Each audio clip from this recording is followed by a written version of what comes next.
काञ्चनशलाकया चक्षुरुन्मीलितं येन तस्मै श्रीगुरुवे नमः। परम गुरुभ्यो नमः। परम्पराचार्यगुरुभ्यो नमः।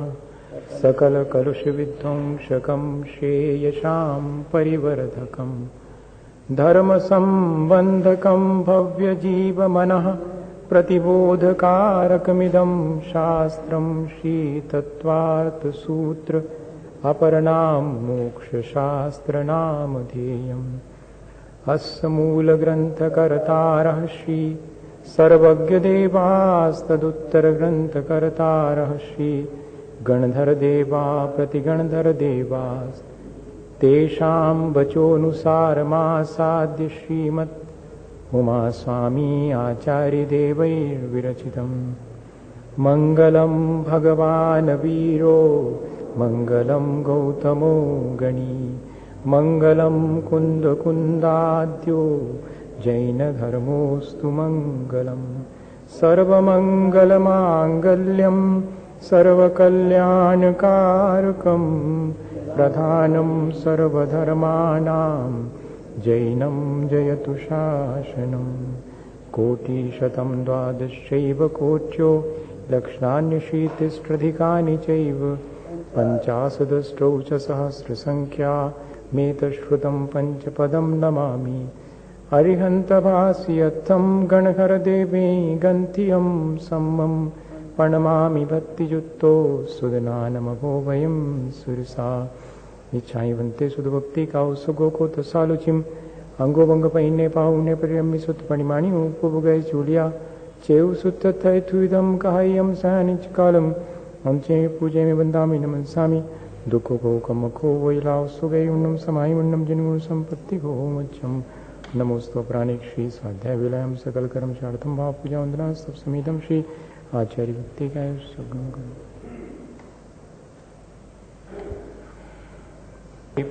स्वपरमत विभावना पटुमतीभ्या सुचरितपोनिधिभ्यो नमो गुरुभ्यो गुणगुरुभ्या शक्ति सुगुण समग्रे पंचव्याचारकरण संदर्शे शिष्यानुग्रह कुशले धम्मायरी सदा वंदे।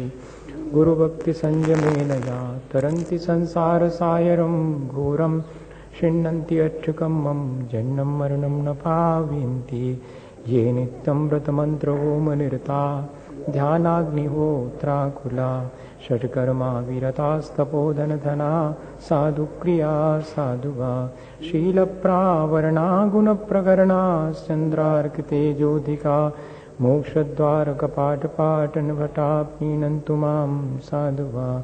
गुरुवः पाञ्चुनो नित्यं ज्ञानदर्शननायका चारितारणो गंभीरा मोक्षमार्गोपदेशका। ईशावन्ते हरिभक्ति का सुखो को दशालुचिम समनानुसमदं समचरिताणं पंचव्याचारणमैर्याणं आयरादिसुदनानोपदेशाणं वज्रायाणं तीरणगुणपालनयाणं सुसाउनं सैनिचकालं चे पूजयन्तां स्वामी। दुखो को कमको वैलाव सुगैगुणं समायुन्नं जिनगुण संपत्ति को मज्जम्। मोक्षमार्गस्य नेतारं भेत्तारं कर्मभूव्रतां ज्ञातारं विश्वतत्त्वानां वन्दे तद्गुणलब्धये। भगवान महावीर स्वामी की, आचार्य उमा स्वामी महाराज की, आचार्य गुरुवर विद्यासागर मुनि महाराज की।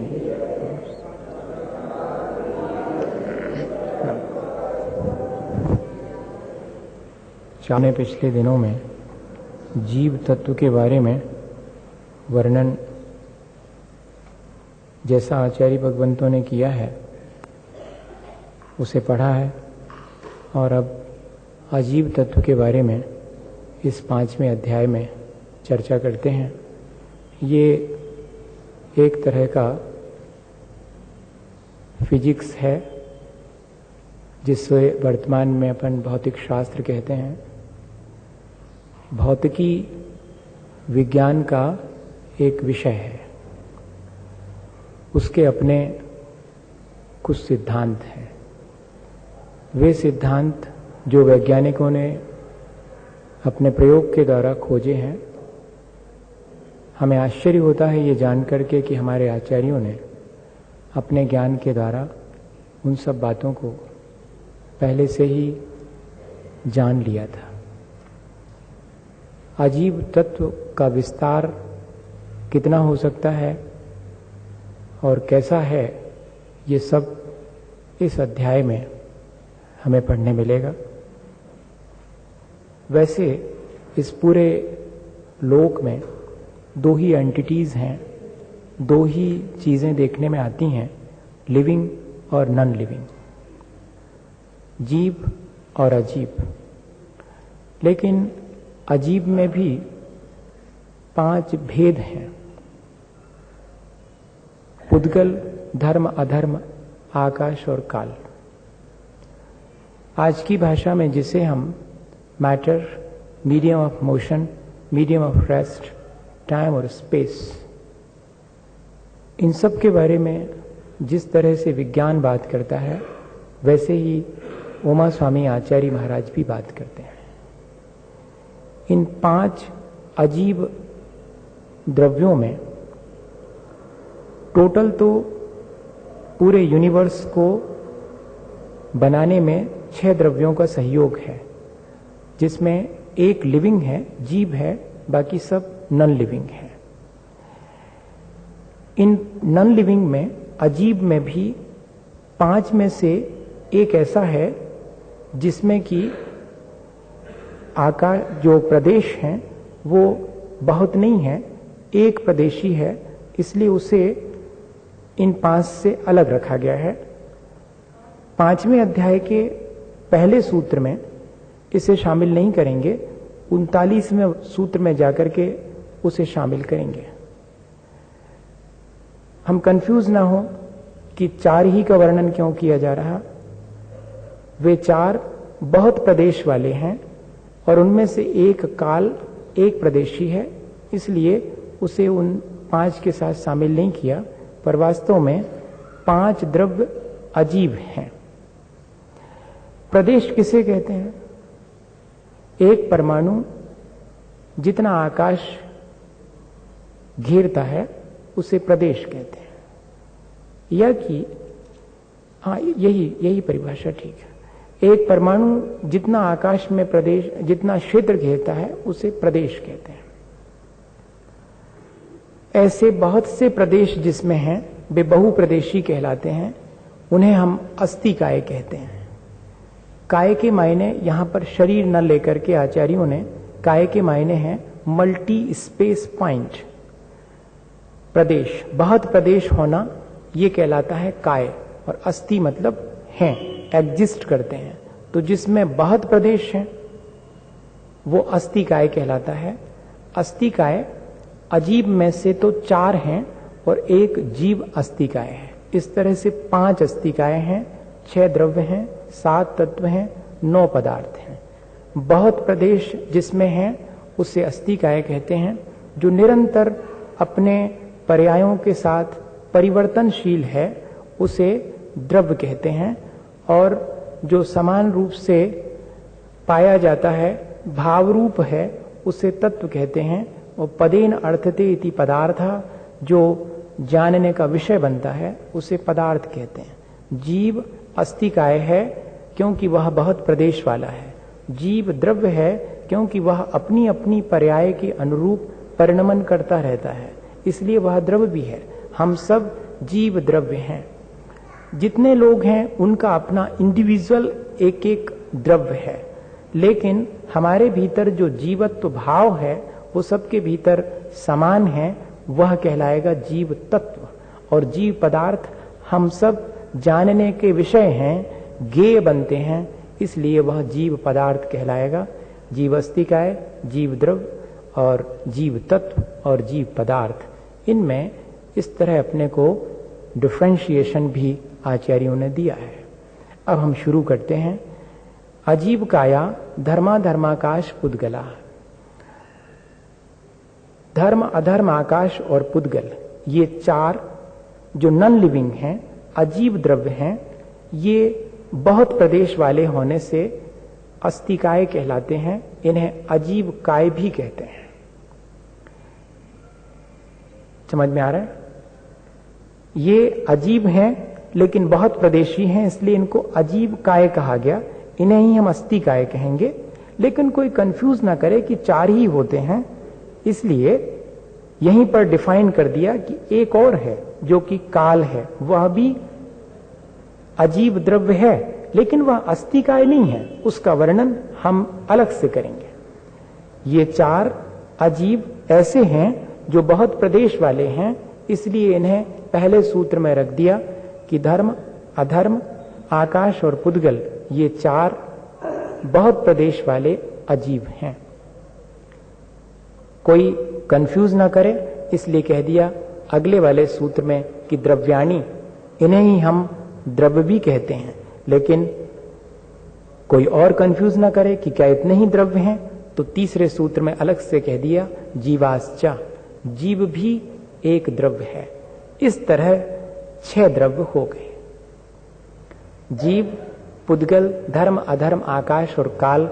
काल चूंकि अजीब काय नहीं है, इसलिए उसका वर्णन अलग करेंगे, पर वह भी द्रव्य है, उसे भी यहां पर शामिल कर लेना। ये इन 3 सूत्र के द्वारा पूरे यूनिवर्स में जो चीजें एग्जिस्ट करती हैं उन चीजों को डिफाइन कर दिया। आचार्य भगवंत थोड़े से में बहुत बड़ी बात कहते हैं। आप आश्चर्य करेंगे कि आज तक साइंस सिर्फ इतना ही कहता है कि जो चीजें एग्जिस्ट करती हैं वे जहां तक एग्जिस्ट करती हैं, जितनी भी एंटिटीज हैं जिनकी एग्जिस्टेंस है, वो जहां तक एग्जिस्ट करती हैं उसे हम कहेंगे यूनिवर्स, और उसके बाहर एंटी यूनिवर्स, उसके बाहर है अलोक, जहां जो चीजें एग्जिस्ट करती हैं वे सब नहीं पाई जाती, सिर्फ स्पेस है जहां, वो अलोक आकाश है, बाकी लोक आकाश। ये साइंस से जैन दर्शन की लोक की संरचना अत्यंत मिलती है, ये हमें गौरव होना चाहिए। फिर जीव के बारे में साइंस का अपना क्या सोच है और वो कहां तक जीव के बारे में जानकारी रखता है। वैसे जीव जो है वो नॉन फिजिकल चीज है, वो फिजिकल नहीं है कि हम उसे अपने 5 इंद्रिय और मन के द्वारा पकड़ सकें, वो हमारी अप्रोच के बाहर है। फिर भी एक इंडिकेशन जीव का कि उसमें रेस्पिरेशन होता है, रीजनरेशन होता है, रीवर्थ होता है, ऐसा डिफाइन करने की कोशिश की है। जहां क्वेश्चन उठा है कि व्हाट इज लाइफ, जीवन क्या है, तो उस प्रश्न के उत्तर में विज्ञान के पास इतना ही जवाब है कि जिसमें रेस्पिरेशन होता है और जो रीजनरेशन की पावर रखता है, वो सब कोई एक अभौतिक तत्व है जिसे कि जीव नाम दें तो दिया जा सकता है। एक और उन्होंने नई बात और खोज के रखी कि the more intelligent animal had a higher charge than the lower form. जो छोटे जीव हैं उनके पास पावर कम है वनस्पति की बड़े जीवों की अपेक्षा। वो पावर क्या चीज है? वो कह रहे हैं कि the babies were born with a definite charge और after death the charge vanished. एक कोई भी बच्चा पैदा होता है तो एक निश्चित पावर के साथ, एक निश्चित चार्ज के साथ पैदा होता है, एक निश्चित इलेक्ट्रिक के साथ पैदा होता है, और जब वो मरण को प्राप्त होता है तो वह चार्ज खत्म हो जाता। वो चार्ज क्या चीज है? अपन विचार करें तो हमारे भीतर शरीर को कांति देने वाला एक शरीर और है। ये जो मोटा शरीर है उसके शरीर को कांति देने वाला एक शरीर और है, तेजस शरीर, जिससे कि हमारे शरीर में हीट है। तो कहीं ऐसा तो नहीं कि विज्ञान ने उस चीज का भी इंडिकेशन दिया? वो कहते हैं कि जिसमें ऑरा है, जिसमें कि एक एनर्जी फील्ड है, तो समझना कि वहां जीवन है। कभी कभी अजीब में भी एक ऑरा दिखाई पड़ता है, एक इलेक्ट्रोडायनेमिक फील्ड दिखाई पड़ता है, एक चार्ज दिखाई पड़ता है उसके चारों तरफ। वो क्या चीज है? तो वो कहते हैं कि जो अजीब किसी जीव के कांटेक्ट में आ गया होगा उसका तो ऑरा हो सकता है, बाकी का ऑरा नहीं होगा। इससे मालूम पड़ता है कि जीव है। मुझे सिर्फ ऐसा कह के इस बात का विश्वास दिलाना है कि भले ही विज्ञान के पास जीव के बारे में कोई स्पष्ट अवधारणा ना हो, लेकिन उसकी इस तरह की बातें हमें ये विश्वास दिलाने में मदद करती हैं कि जीव है। हमारे यहाँ तो जिसके अंदर परसेप्शन और नॉलेज है, जिसके अंदर जानने और देखने की सामर्थ्य है, वो जीव है, और जिसमें जानने देखने की सामर्थ्य नहीं है वो अजीब है। ऐसी परिभाषा हमेशा से बनी हुई है। हमने थोड़ी सी चर्चा विज्ञान के हिसाब से करी। नित्यावस्थितान्य रूपाणी, ये जो द्रव्य हैं, 6 द्रव्य हैं, वे नित्य हैं। नित्य किसे कहते हैं ये आगे जाकर के सूत्र में स्वयं कहेंगे, लेकिन नित्य के मायने हैं शाश्वत। ये कभी नष्ट नहीं होते। ठीक इसी तरह जैसे energy can not be lost, can not be create, जैसे ऊर्जा न उत्पन्न होती है और न नष्ट होती है, ये फिजिक्स का नियम है। ठीक इसी तरह से द्रव्य भी उत्पन्न नहीं होते और नष्ट नहीं होते। इतना जरूर है कि the changeability with permanence is the nature of substance. परिवर्तनशील होना लेकिन बने रहना, ये द्रव्य का स्वभाव है।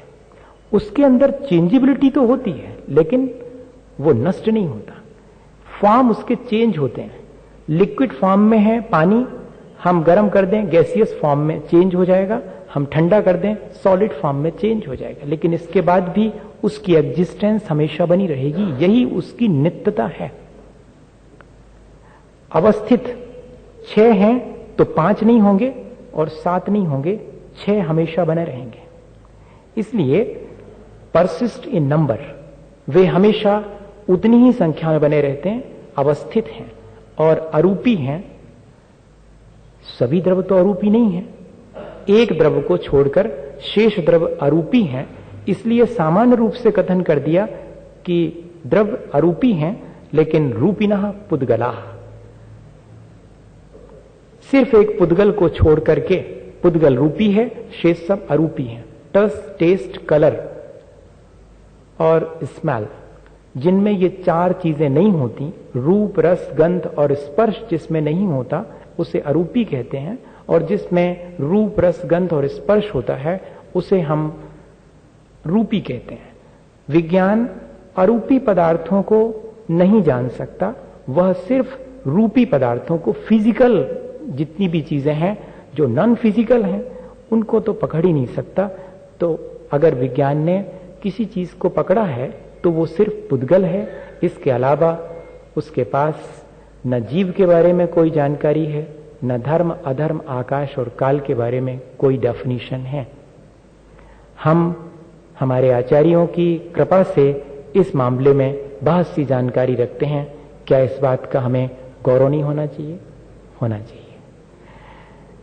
आकाशादेक द्रव्याणि, आकाश तक के जितने द्रव्य अभी कहे गए हैं वे सब एक प्रदेशी, वे सब अखंड हैं। आकाशादेक द्रव्याणि, वे सब एक एक हैं। एक एक हैं मतलब क्या है? वे अनडिवाइजेबल होल हैं, उनको हम डिवाइड नहीं कर सकते, वे अपने आप में अखंड हैं। धर्म, अधर्म और आकाश, पहले वाले सूत्र में धर्म, अधर्म, आकाश और पुद्गल, इन 4 को अजीब माना है। काल की चर्चा नहीं की है अजीब होते हुए भी। तब हमें उसी संदर्भ में लेना है इस सूत्र को कि जो हमने पहले 4 अजीब कहे उनमें आकाश तक पुद्गल को छोड़ करके, यानी धर्म, अधर्म और आकाश, ये 3 द्रव्य कैसे हैं? अखंड हैं। ये डिवाइजेबल नहीं है, इनको आप अलग अलग डिवाइड नहीं कर सकते। ये अपने आप में हमेशा हर जगह अखंड ही बने रहते हैं। निष्क्रियाणि च, ये निष्क्रिय हैं। निष्क्रिय के मायने हैं नॉट मूवेबल बट चेंजेबल। इनमें परिवर्तन तो होता रहता है लेकिन ये मूव नहीं करते। ऐसा नहीं है कि वहां कहीं धर्म द्रव्य है और वो यहां आ जाएगा, या यहां कहीं अधर्म द्रव्य है वो वहां चला जाएगा। इस तरह का मूवमेंट नहीं होता धर्म, अधर्म और आकाश में, इसलिए इनको निष्क्रिय कहा गया। निष्क्रिय के मायने ऐसा नहीं समझ लेना कि इनके भीतर चेंजेस नहीं होते, इनमें हमेशा चेंजेस होते रहते हैं, क्योंकि changeability with permanence is the nature of substance. हर द्रव्य का स्वभाव है कि वो अपने गुण और पर्यायों से परिवर्तनशील है, परिवर्तित होता रहता है। असंख्य प्रदेश धर्माधर्मैक जीवा नाम, धर्म अधर्म और एक जीव में असंख्यात प्रदेश हैं। प्रदेश हम पहले समझ चुके हैं, आकाश का बहुत सबसे छोटा हिस्सा, उसे हम प्रदेश कहते हैं। ऐसे असंख्यात प्रदेश धर्म अधर्म और एक जीव के हैं। एक जीव चाहे वो चींटी के शरीर में रहे, चाहे हाथी के शरीर में रहे, छोटी अवगाहना से लेके बड़े से बड़े महामत्स्य की अवगाहना वाला क्यों ना हो, उसमें हमेशा असंख्यात प्रदेश ही रहेंगे। हम इस बात को कैसे समझें? तो एक पावर होती है फाइननेस की और एकोमोडेशन की, ये दोनों चीजें इसके भीतर हैं। आकाश में इस तरह की क्षमता है कि वो कितनी भी चीजों को एक साथ अवकाश दे सकता है, स्पेस दे सकता है, जगह दे सकता है। और द्रव्य में ऐसे परिणमन करने की शक्ति है कि वो अत्यंत सूक्ष्म से सूक्ष्म परिवर्तन कर सकता। इसलिए असंख्यात प्रदेशी जीव एक चींटी में भी समा जाता है, और अगर बड़ी अवगाहना हो 500 धनुष की, तो उसमें भी असंख्यात प्रदेश के साथ वहां भी उपस्थित रहता है। एक जीव में हमेशा किसी भी स्थिति में असंख्यात प्रदेश रहेंगे, और लोक भी असंख्यात प्रदेशी है। धर्म द्रव्य और अधर्म द्रव्य यह भी असंख्यात प्रदेश वाले हैं। मैंने लोक कहा है, ध्यान रखना, आकाश नहीं कहा। आगे जाकर के कहेंगे आकाशस्य अनंता, आकाश तो अनंत प्रदेश वाला है। उसमें कितने स्पेस पॉइंट हैं? कहते हैं कि अनंत हैं। इसमें पर्याप्त है इतना ही समझना। लेकिन पुद्गल में संख्या संख्याश्च पुद्गला नाम, पुद्गल में तो संख्यात प्रदेश भी हैं, असंख्यात प्रदेश भी हैं और अनंत प्रदेश भी हैं। हम सब लोग इस बात को बहुत अच्छे से जानते हैं कि कोई भी एक छोटा सा टुकड़ा कोयले का जलाएं, उसका वॉल्यूम कितना सा है? इतना सा। लेकिन जब वो बर्न होता है तब उसमें से धुआं कितने वॉल्यूम वाला निकलता है? वह छोटा सा कितना बड़ा हो जाता है। इतना ही नहीं, इन्होंने तो एक बहुत बड़ी बात लिखी। The number of electron in the universe has been estimated by Professor Einstein to be 129 followed by 77 chippers। उसके आगे या कि 80 डिजिट, उसके आगे 129 के आगे 80 शून्य रखो,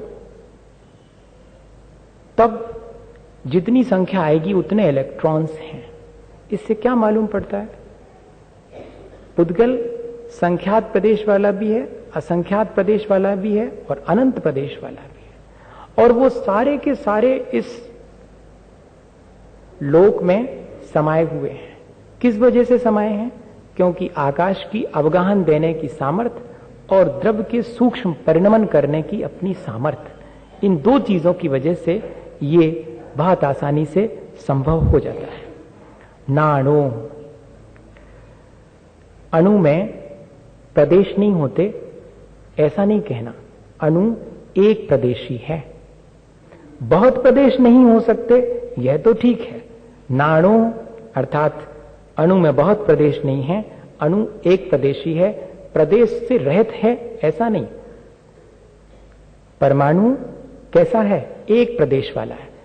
अभी चूंकि पहले कहा कि पुद्गल संख्यात, असंख्यात और अनंत प्रदेश के हैं, तो परमाणु भी तो पुद्गल है, तो क्या वह भी संख्यात, असंख्यात और अनंत प्रदेश वाला है?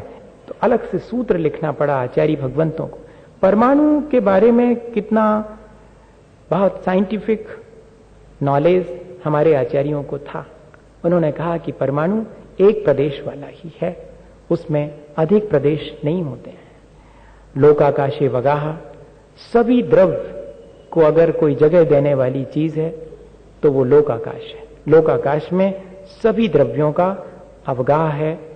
और हमने आपसे पहले ही कहा कि साइंस भी यही मानता है कि universe means everything that exist everywhere. जहां जितनी चीजें एग्जिस्ट करती हैं वो सब पाई जाएं उसका नाम ही लोक है। और लोक इन 6 द्रव्यों को अपने भीतर समाये हुए है। धर्माधर्मयोः कृत्स्ने, धर्म और अधर्म द्रव्य का अवगाहन समग्र लोक में है। जैसे कि तिल में तेल समाया हुआ रहता है, ठीक ऐसे ही। ऐसा नहीं समझना कि वहां जैसे घड़ा रखा है पूरे कमरे में, ऐसा कोई धर्म द्रव्य और अधर्म द्रव्य लोक में कहीं रहता होगा, नहीं। वो पूरे लोक में, तभी तो अपन कहीं भी मूव कर सकते हैं, कहीं भी ठहर सकते हैं। अभी आगे आएगा कि ये धर्म और अधर्म द्रव्य हमारे जीवन में क्या मदद करते हैं, इनका अपना फंक्शन क्या है। इन सब के फंक्शन भी दिए हैं, इन सब की डेफिनेशन तो नहीं दी है, पर इनका फंक्शन दिया है। जैसे इलेक्ट्रिक की कोई डेफिनेशन नहीं होती, इलेक्ट्रिक के फंक्शन होते हैं, ठीक वैसी ही साइंस की भाषा ये भी है। इनकी कोई डेफिनेशन नहीं है, इनके फंक्शन है कि ये ऐसा फंक्शन करता है। तो ऐसे ही धर्म और अधर्म द्रव्य पूरे लोक में समाये हुए हैं, कहीं एक जगह नहीं है, सर्वत्र हैं वो। साइंस ने ईथर की कल्पना की है और ग्रेविटेशनल फोर्स की कल्पना की है। ईथर के गुण धर्म धर्म द्रव्य से मिलते जुलते हैं, और जो ग्रेविटेशनल फोर्स है वह भी लगभग अधर्म द्रव्य के समान ही हम समझने के लिए समझ सकते हैं।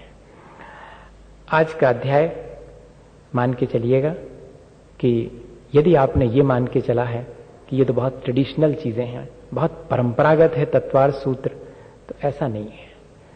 हमें लगेगा कि नहीं, हम लोग अप टू डेट हैं, ट्रेडिशनल नहीं है, हम लोग परंपरागत नहीं है। हम आज की मौजूदा स्थिति के बारे में भी जानते हैं, जो आज घटित हो रहा है उसके बारे में भी आचार्यों ने बहुत सूक्ष्मता से लिखा है, विचार किया है।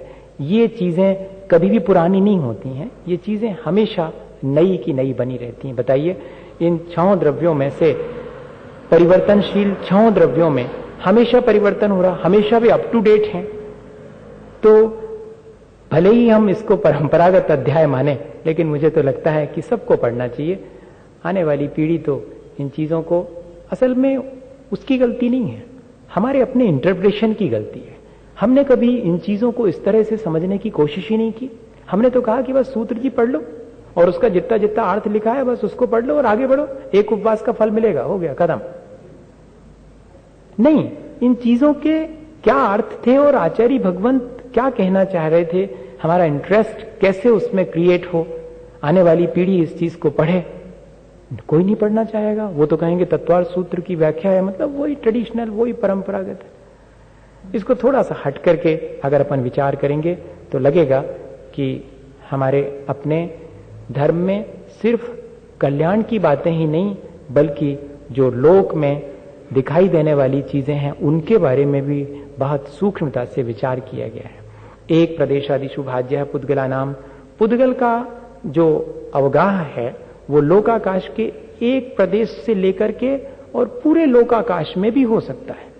परमाणु एक प्रदेश में रहता और महास्कंध वो सारे लोक को घेर करके रहता है। इसलिए एक प्रदेश से आदि लेकर के पुद्गल लोक सर्वत्र लोक में व्याप्त होकर के भी रह सकता है। ये पुद्गल के बारे में कहा गया। असंख्य भागादिषु जीवा नाम, जीवों का जो अवगाह है वो लोकाकाश में कितना स्पेस घेरेंगे, वो तो कहते हैं असंख्यात प्रदेश ही। तब फिर प्रश्न उठता है कि अगर वे लोक में मात्र असंख्यात प्रदेश घेरेंगे तो ऐसा कैसे संभव है कि एक चींटी में भी उतने ही असंख्यात प्रदेश उसने घेरे हैं और एक बहुत बड़े शरीर में भी उतने ही घेरे हैं। तो एक अगला सूत्र दे दिया कि प्रदेश संहार विसर्पाभ्याम प्रदीपवत, जैसे कि एक दीपक को कमरे में जला के रख दिया जाए तो उसका प्रकाश कमरे में फैल जाएगा, उसे किसी ग्लास से ढक्कन से ढक दिया जाए तो उसका प्रकाश उतने में ही सिमट करके रह जाएगा। ठीक इसी तरह वह असंख्यात प्रदेश वाला जीव जब चींटी के शरीर में प्रवेश करता है या अपने शरीर को उस रूप में बना लेता है, तब उसके असंख्यात प्रदेश उतने में ही समा जाते हैं। जब वो बड़े शरीर को प्राप्त करता है तब उसमें भी पूरे शरीर में वो समाये रहते हैं।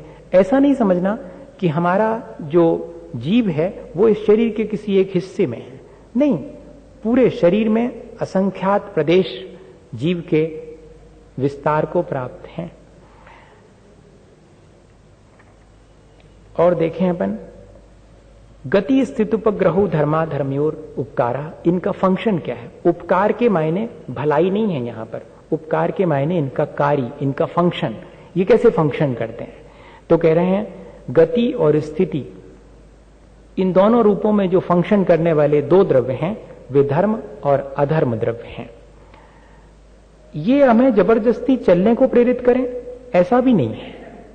यदि जीव और पुद्गल चलने के लिए तत्पर हों तो इससे सिर्फ वो माध्यम बनते हैं।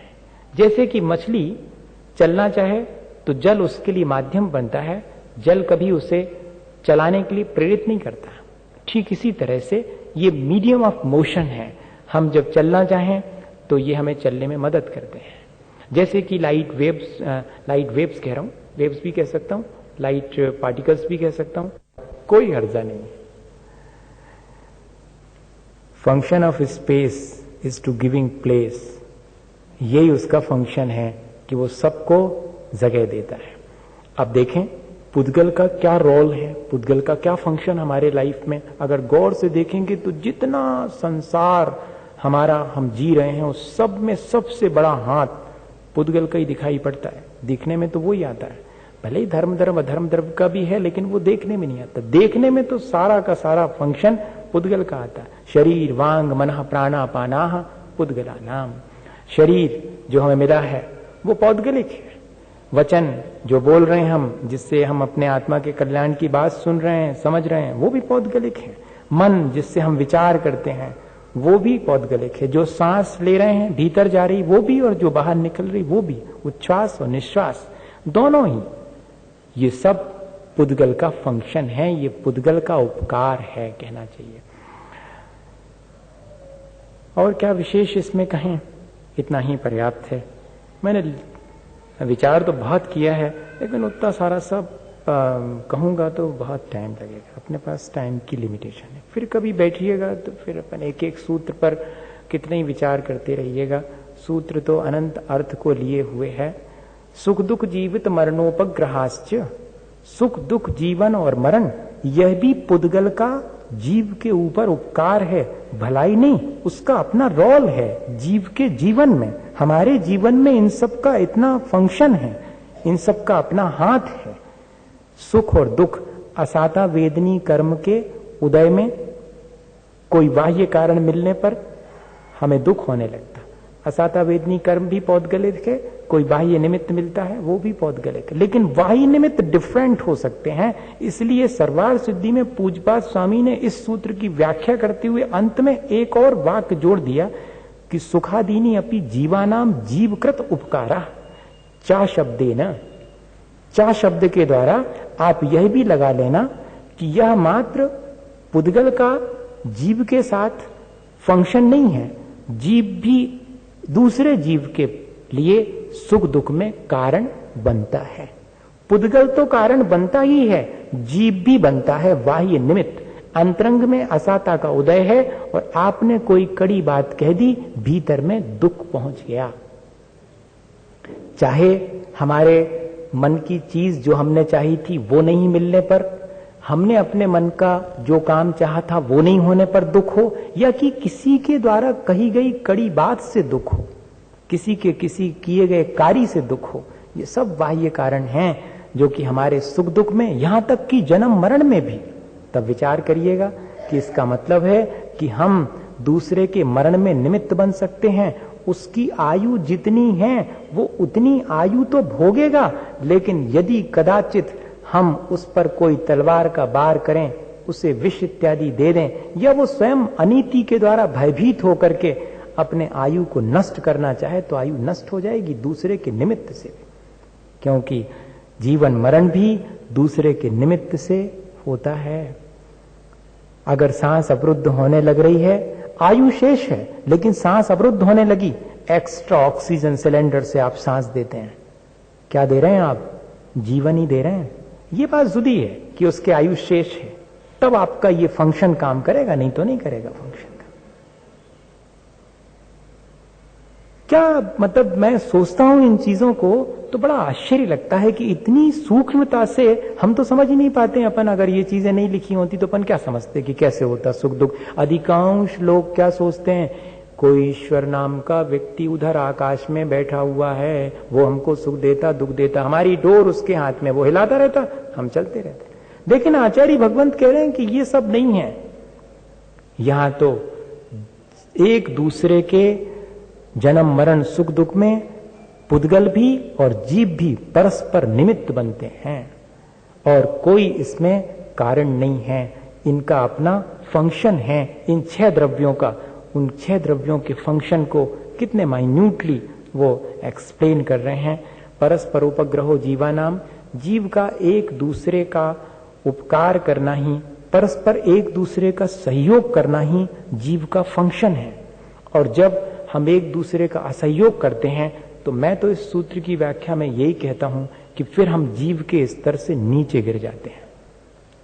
अगर हम एक दूसरे के जीवन में सहयोगी बनते हैं तो हम जीव हैं। परस्पर उपग्रहो जीवाना, जीव वही है जो एक दूसरे के जीवन में सहयोगी बनता है, असहयोगी नहीं बनता, सहयोगी बनता है।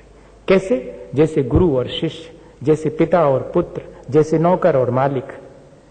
लगता यह है कि मालिक नौकर को पे दे रहा है, वो सहयोग कर रहा है। लगता यह है कि गुरु शिष्य को मोक्ष मार्ग दे रहा है, श्रेय उसका है। लेकिन आचार्य भगवंत व्याख्या करते हुए कहते हैं कि नौकर सेठ का काम करके उसका सहयोग करता है, यह नौकर का सेठ पर सहयोग है। और शिष्य गुरु की आज्ञा मानकर उनके अनुरूप चलता है, यह शिष्य का गुरु के ऊपर उपकार या कि उसका सहयोग है। बेटे का पिता के ऊपर उपकार क्या है? पिता का तो दिखता है कि उसने जन्म दिया, लेकिन बेटे का उपकार क्या है? उसने पिता को जन्म दिया।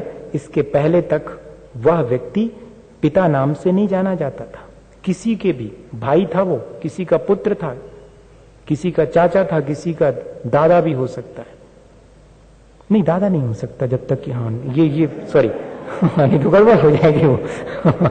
वो दादा भी नहीं हो सकता। वो जब तक पिता नहीं होगा तब तक दादा नहीं हो सकता।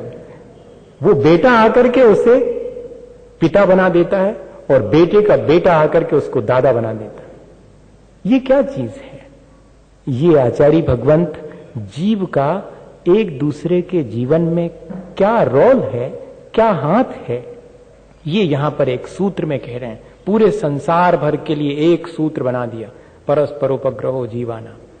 जीव वही है जो एक दूसरे के लिए सहयोगी परस्पर बनता है, म्यूचुअल बेनिफिट, दोनों एक दूसरे के लिए उपकारी होते हैं। आपने 5 द्रव्यों के बारे में तो चर्चा करी भगवान, लेकिन आपने काल द्रव्य को तो मानो बिल्कुल छोड़ ही दिया। कहते नहीं, वर्तना परिणाम क्रिया परत्वा परत्वे च कालस्य। काल का भी फंक्शन है, फंक्शन देखने में आता है, भले ही काल देखने में ना आता हो, उसका काम देखने में आता है। वर्तना, निरंतर परिवर्तित होते रहना, इसका नाम है वर्तना, जो दिखाई नहीं पड़ता। जिस क्षण से यह पेन बनाया गया होगा उसी क्षण से इसके नष्ट होने की प्रक्रिया शुरू होगी, वो कहलाती है वर्तना। और जब इसका कोई रूप परिवर्तित हो जाएगा तब वो कहलाएगा परिणाम। पुरानी अवस्था छोड़कर नई अवस्था को प्राप्त करना, ये कहलाता परिणाम। क्रिया, इसमें होने वाला निरंतर जो परिस्पंदन है वो कहलाती है क्रिया। इसमें निरंतर चेंजेबिलिटी निरंतर हो रही है, अपन को दिखाई नहीं पड़ रही, वो क्रिया है। और बड़ा होना या कि पुराना हो जाना, प्रायोरिटी या सीनियरिटी, ये कहलाती है परत। और अपरत ठीक इससे विपरीत, जूनियरिटी कह लीजिएगा और नॉन प्रायोरिटी कह लीजिएगा। इस तरह ये अपन कहते ना कि हम इतने बड़े हो गए, ये कैसे मेजर किया आपने? यही तो काल का फंक्शन है, मेजरमेंट। हमारे अंदर हम पहले छोटे से थे, बच्चे थे, युवा हो गए, प्रौढ़ हो गए, वृद्ध हो गए, ये कैसे मेजर किया आपने? ये इसी काल के द्वारा, ये काल का फंक्शन है। ये कहना ये चाह रहे हैं कि हमारे भीतर जितनी भी प्रकार से चेंजेबिलिटी होती है नहीं दिखाई पड़ने वाली और दिखने वाली। दिखने वाली तो अपन को स्पष्ट समझ में आती कि भैया कल तक तो ये इस फॉर्म में था, आज तो चेंज हो गया, इतना तो मोटा मोटा दिखता, लेकिन वो जो सूक्ष्म कहना चाहिए वर्तना है या कि क्रिया है, परिस्पंदन है, वो नहीं दिखाई पड़ता। नया पुराना होना दिखाई पड़ता है, पर्याय का बदलना दिखाई पड़ता है, लेकिन ये सारी चीजें, ये सारा फंक्शन काल के द्वारा होता है। काल इसमें मीडिया बनता है। ऐसा नहीं समझना वस्तु में परिणमन की योग्यता ना हो तो काल जबरदस्ती परिणमन नहीं करा सकता, चेंज नहीं करा सकता। Changeability is the nature of substance. हमारा अपना स्वभाव है परिवर्तित होना। काल तो सिर्फ उस परिवर्तन को मेजर करता है, उस परिवर्तन को, उसमें माध्यम बन जाता है हमारे अपने स्वभाव के परिवर्तन में। स्पर्श रस गंध वर्ण बनता पुद्गला। पुद्गल के बारे में थोड़ी और जानकारी दे रहे हैं कि उसमें स्पर्श रस गंध और वर्ण होते हैं। सब समझते हैं, टच, टेस्ट, स्मेल और कलर। विज्ञान ने तो इसके बारे में बहुत सारी बातें लिखी हैं, पर मैं उन सबको अभी नहीं कहना चाह रहा हूं, क्योंकि मेरे पास कुल 15 मिनट हैं और सूत्र बहुत सारे हैं।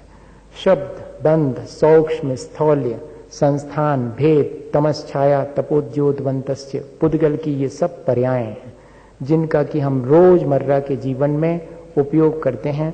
जो शब्द बोलते हैं, चाहे वे फोनेटिक हों, चाहे वे लिंग्विस्टिक हों, भाषागत हों या कि अभाषागत हों, जैसे कि जितना भी नॉइस है या कि जितना भी म्यूजिक है, वो सब क्या है? अभाषात्मक है, उसमें कोई भाषा नहीं है।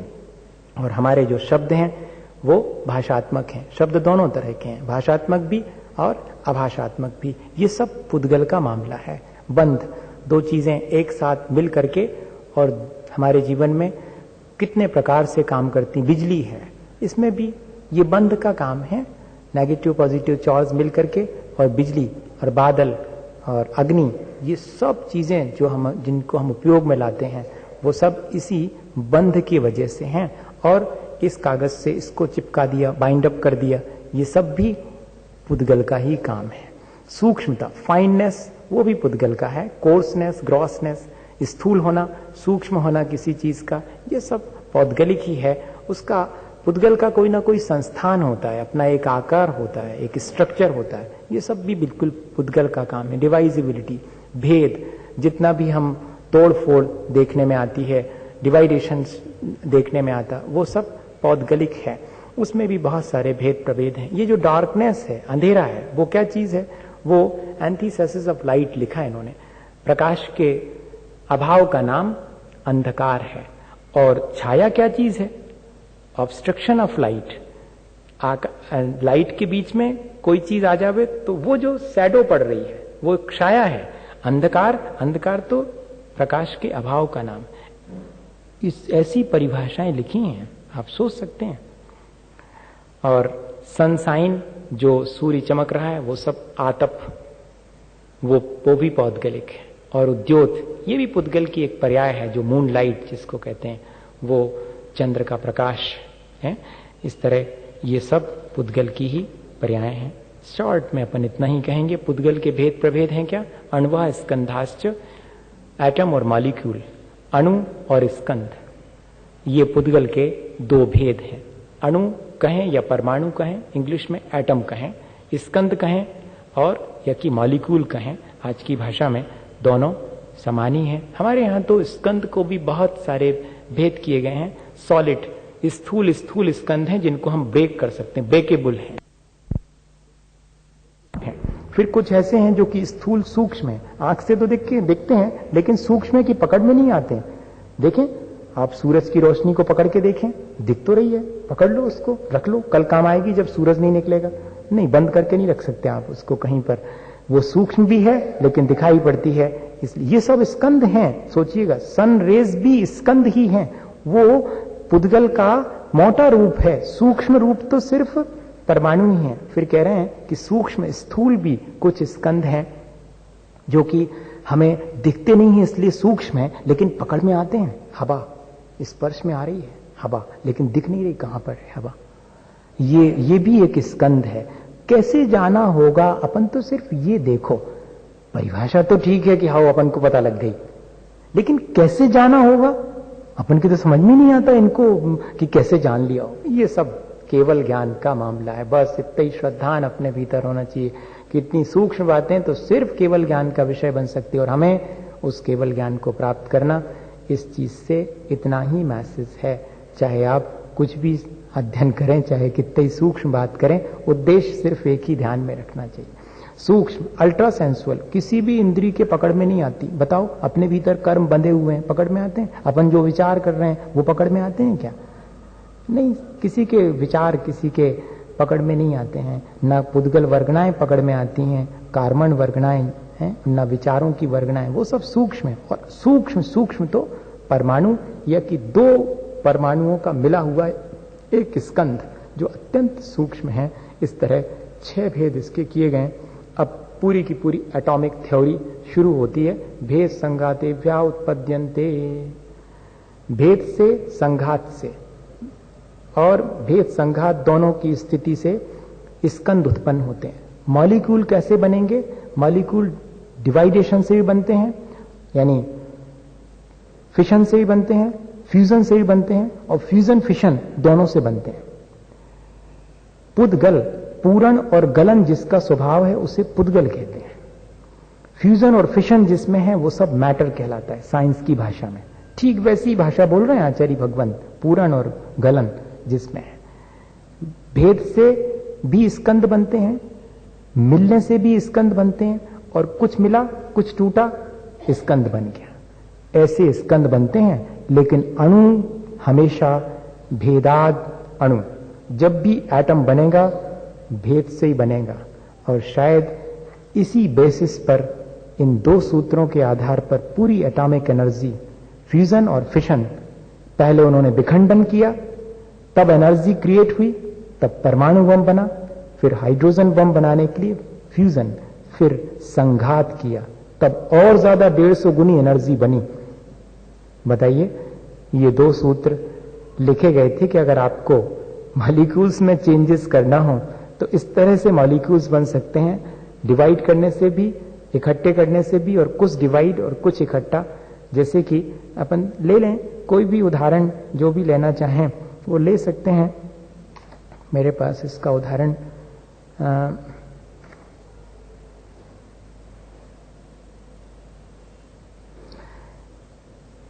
हाइड्रोजन के लगभग 25 लाख परमाणु। इन्होंने इसका उदाहरण इस तरह से दिया है कि हाइड्रोजन के 25 लाख परमाणु एक रेखा में रखे जाएं तो लंबाई कितनी होती है? कुल 1 इंच होती है। इससे क्या मालूम पड़ता है कि ये किस तरह से एक दूसरे से मिक्सअप होकर के, एक दूसरे से जुड़ करके नया स्कंद बनाते हैं, और कैसे ये अलग अलग होकर के और स्कंद बनाते हैं। और भी कई उदाहरण दिए हैं, इतना ही पर्याप्त है। भेद संघाताभ्याम चाक्षुषा, अगर आंख से दिखने वाला कोई मॉलिक्यूल बनेगा, स्कंद बनेगा, तो हमेशा न भेद से बनेगा न संघात से बनेगा। भेद और संघात दोनों से मिल करके ही आंख से दिखने वाला। आचार्य महाराज इसका बड़ा अच्छा उदाहरण देते कि अपने हाथ में कुछ भी नहीं दिख रहा ठंड के दिनों में, और जरा सा ऐसा किया और एक ठो क्या बन गई? कचरे की बाती जैसी बन गई। कहां से आ गई ये? भेद और संघात दोनों का परिणमन हुआ और दिखने लायक अभी तक नहीं दिख रहा था, इसमें विजिबल नहीं था, लेकिन विजिबल कैसे हो गया? भेद संघात, कुछ टूटा कुछ मिला उसमें और बन गया। इस तरह से जैसे कि इन्होंने तो दिया है, बहुत सारे दिए हैं, H2 प्लस Cl2 मिलकर के HCl बन जाता, दिखने लायक बन जाता, जो अभी तक नहीं दिख रहा था। H2 plus O2 twice H2O कैसे बन जाते हैं? दिखने लायक बन जाते हैं मॉलिक्यूल्स। उनमें से कुछ टूटता है कुछ मिलता है, दोनों चीजें एक साथ होती हैं तब होता है। अब इसके लिए समझने के लिए मैं आपसे कैसे और पूरी बात करूं कि H+H+ और फिर Cl और फिर उसके ऑक्टेट में 6 की जगह पर 7 हैं, एक इसमें से निकल करके वहां पहुंचा और उसमें से कितना हटा। आप परेशान हो जाएंगे बेकार में कि तो हम तो आए थे तोतुका भवन में कि कुछ धर्म की बात होगी, सिवाय इसकी बात ही नहीं कर रहे विज्ञान के अलावा। एक व्यक्ति ने कहा था जब विज्ञान की संगोष्ठी हुई थी कि ऐसा ना हो कि ऐसी संगोष्ठियां ज्यादा होने लगे तो धर्म बिल्कुल ना रहे, विज्ञान ही विज्ञान रह जाए, ऐसा कमेंट किया था।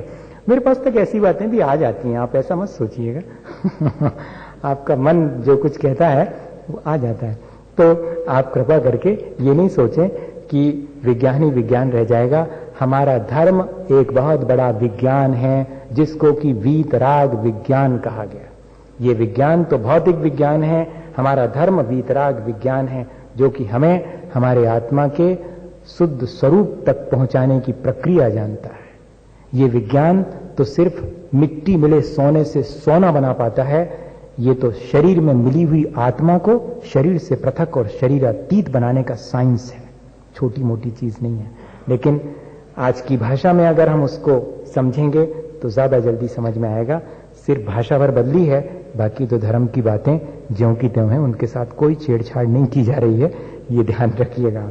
सद्द्रव्य लक्षणम, बहुत देर हो गई द्रव्य के बारे में चर्चा करते करते, आपने उसकी डेफिनेशन ही नहीं बताई, बताते हैं। सद्द्रव्य लक्षणम, द्रव्य का लक्षण सत है, एग्जिस्ट करना, रहे आना, ये द्रव्य का लक्षण है। लेकिन कैसे रहे आना? उत्पाद व्यय द्रव्य युक्तम सत। सत किसे कहते हैं? जिसमें उत्पाद भी है, व्यय भी है और परमानेंस भी है। वर्थ, रिवर्थ और परमानेंस, या चेंजेबिलिटी विथ परमानेंस। परिवर्तनशील भी है, एक रूप बदलता है, दूसरा उत्पन्न होता है, एक नष्ट होता है, फिर भी द्रव्य ज्यों का त्यों बना रहता है। ये द्रव्य का स्वभाव है। इसी से हम मालूम कर सकते हैं कि ये द्रव्य है, कि उसमें परिवर्तन भी है, लेकिन वो हमेशा एग्जिस्ट करता है, हमेशा बना रहता है। तद्भावावयम नित्यम। आपने कहा था कि द्रव्य का स्वभाव तो नित्य है, उस नित्य के मायने क्या चीज है? कहते उसका अपने स्वभाव को नहीं छोड़ना, हमेशा बने रहना, यही उसकी नित्यता है, यही उसकी परमानेंस है। कभी भी जीव परिवर्तित होकर के अजीब में नहीं बदलता और ना कभी अजीब जीव रूप होता है, यही उसकी नित्यता है। वो अपने स्वभाव को नहीं छोड़ता। हम कितने भी शरीर के साथ रहे आवे, कितने भी कर्म हमारे साथ लगे आ रहे हैं, लगे रहो, कोई डर की बात नहीं। हमारा अपना नेचर ज्यों का त्यों है। थोड़ा बहुत परिवर्तन उसमें हो सकता है, लेकिन हम अपने नेचर को खत्म नहीं कर सकते, क्योंकि वह द्रव्य का अपना स्वभाव है। इस तरह तद्भावावयम नित्यम अर्पिता अनर्पित सिद्धे। बस इतना जरूर है कि कभी कभी हम उसकी पर्याय को देखते हैं और तो दूसरी तरह से उसे क्षणभंगुर भी कह देते हैं। जब हम उसके द्रव्य की अपेक्षा से देखते हैं तो हम उसकी शाश्वतता का कथन करते हैं। मुख्य और गौण की अपेक्षा से एक ही वस्तु में दो विरोधी मालूम पड़ने वाले धर्म भी रहे आते हैं।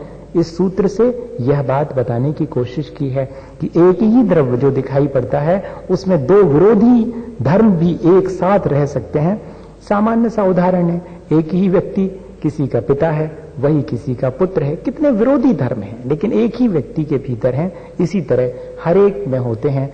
कंफ्यूज होने की बात नहीं है कि कभी हमने अगर उसे क्षणभंगुर कह दिया है तो पर्याय की अपेक्षा से, उसके चेंजेबिलिटी की अपेक्षा से, लेकिन वह नित्य है उसके अपने स्वभाव की अपेक्षा से। स्निग्ध रूक्षपाद बंधा।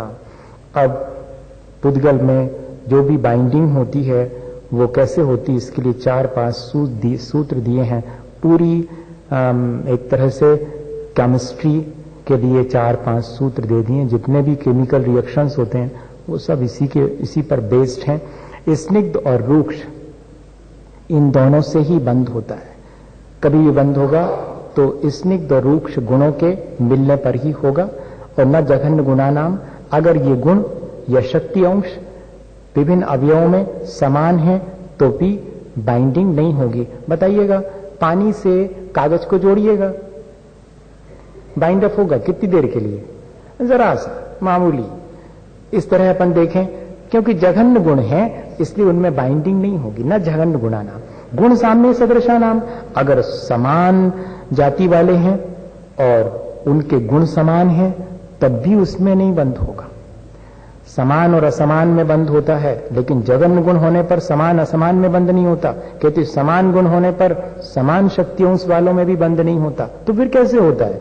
द्वधिकादि गुणा नाम तू, दो अधिक गुण वाले का परस्पर में बाइंडिंग होगा, तभी उनके बीच बंध घटित होगा। एक सूत्र में बहुत सारी बात कह दी। और इतने ही नहीं, बंदेदि कौ पारिणामिकौच का चा, जिसके शक्ति अंश ज्यादा होंगे दूसरी चीज उसी के अनुसार परिणमन करेगी। अपन सब इस चीज को जानते हैं।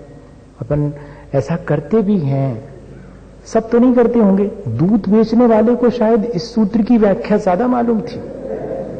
हाँ, उसने इसकी व्याख्या पढ़ ली कि ज्यादा मात्रा में दूध हो और कम मात्रा में थोड़ा पानी भी मिला दो तो दूध पानी को अपने रूप में परिवर्तित कर लेता, क्योंकि बनबेदी को पालने में पूछा, क्योंकि जिसकी ज्यादा शक्ति है वो अपने से कम शक्ति वाले को अपने में कन्वर्ट कर लेगा। रोज अपन इस चीज को करते हैं, लेकिन आचार्यों ने किस तरह एक बहुत सार्वकालिक और सार्वभौमिक नियम बनाने का ये सूत्र दे दिया। गुण पर्याय व द्रव्यम, द्रव्य को दूसरे तरह से समझना चाहें तो गुण और पर्याय के समूह को भी द्रव्य कहते हैं। द्रव्य कोई अलग चीज नहीं है, गुण और पर्याय इनका समूह ही द्रव्य है। जैसे कि जंगल नाम की कोई चीज है ही नहीं, बहुत सारे वृक्षों के समूह का नाम जंगल है। जंगल कहां से लाइएगा आप? ठीक इसी तरह से गुण और पर्याय के समूह को ही द्रव्य कहते हैं। कालस्य, बहुत देर हो गई, हमने आपसे काल के बारे में कुछ नहीं कहा। काल भी एक द्रव्य है। और सो अनंत समय, वो अनंत समय वाला है, बिगिनिंग लेस और एंडलेस। इस तरफ चले जाएं, कब से शुरू हुआ? Beginning less. इस तरफ चले जाएं, कब तक चलेगा? एंडलेस, अनंत समय।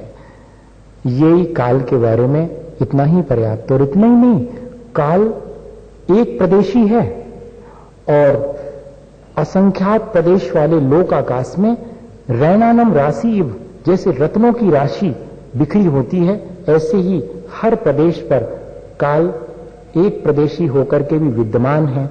और वहां जो भी परिवर्तन हो रहे हैं उनके मेजरमेंट में वो वहीं सहयोगी बन जाता है। बताइए तो कैसे जो है ये सब चीजें इतनी सूक्ष्मता से अपना फंक्शन करती हैं। और इतना ही नहीं, उनके फंक्शन को हम केवल ज्ञान के माध्यम से जान भी लेते हैं। द्रव्याश्रया निर्गुणा गुणा, जो हमेशा द्रव्य में रहते हैं, द्रव्य से पृथक नहीं रहते और एक दूसरे में मिक्सअप नहीं होते, वे गुण कहलाते हैं। दूसरे के गुणों से रहित लेकिन द्रव्य के आश्रित रहने वाले गुण हैं। जितनी भी क्वालिटी हैं, एक क्वालिटी दूसरे क्वालिटी से डिफर होती है। रूप और रस दोनों अलग अलग क्वालिटी हैं, लेकिन एक ही द्रव्य में रहती है। एक दूसरी क्वालिटी को डिस्टर्ब नहीं करती, पर एक साथ। तो जितनी भी हमारे भीतर द्रव्य में गुण हैं, वे सब एक दूसरे से अलग अलग हैं, एक दूसरे में मिक्सअप नहीं है, लेकिन सब द्रव्य के आश्रित रहते हैं। यही गुण की परिभाषा बना दी आचार्यों ने। और आपने कहा था कि गुण और पर्याय के समूह का नाम द्रव्य है, तो ये पर्याय क्या होती? कहते तद्भावा पर्याया, तद्भावा परिणामा, सॉरी पर्याय कहो परिणाम कहो, तद्भावा परिणामा। प्रति समय जो उसका परिवर्तन है गुणों का और द्रव्य का, उसी का नाम तो पर्याय है, उसी को मॉडिफिकेशन कहते हैं। इस तरह से आचार्य भगवंतों ने, और 6 द्रव्यों से बने हुए लोक में एक जो पुद्गल, धर्म, अधर्म, आकाश और काल, ये जो अजीब हैं, इनके बारे में, एक जीव द्रव्य के बारे में तो 4 अध्याय में चर्चा की, और यहाँ पर डिटेल में एकमात्र अजीब तत्व या अजीब द्रव्य के बारे में चर्चा करी। अपन ने इस तरह से अपने ज्ञान को भी बढ़ाया, अपने राग द्वेष को भी कम करा और अपने सम्यक दर्शन को भी पुष्ट किया।